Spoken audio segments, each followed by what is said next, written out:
It's time to find a new home for your feeds. I'm Bridget Carey, and this is your CNET update.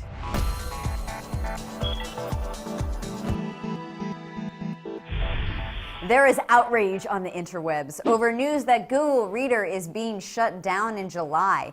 Google Reader has been a way to keep up with RSS feeds since it launched in 2005, but Google says usage of the service has declined.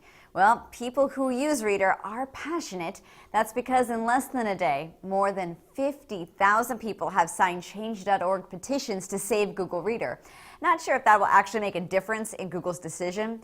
Anyone who uses Reader has 4 months to save the feeds they subscribe to and export them to another service.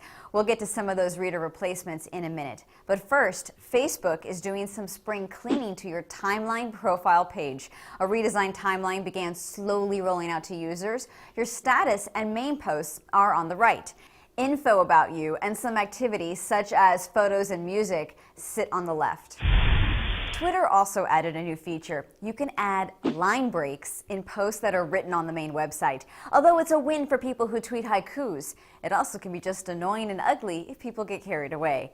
With line break power comes great responsibility.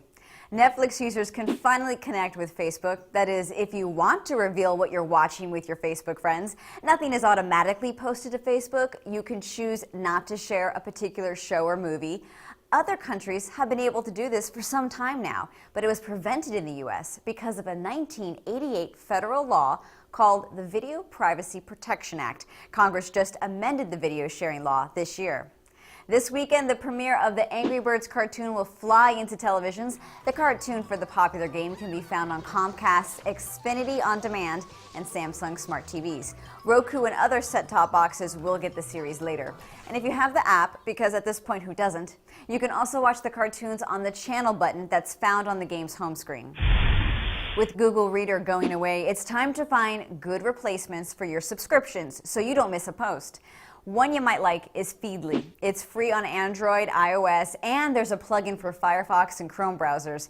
It gives you the option to subscribe to categories of topics or individual sites. It lets you mark stories to save for later or see what you recently read. Another one is Pulse. That's great for quick scanning on a touchscreen, and the ever-popular Flipboard has a magazine-style layout. Don't forget, there's still Google Currents, which debuted in 2011, but not many people talk about it. That's your tech news update, and you can find more details at cnet.com/update. From our studios in New York, I'm Bridget Carey.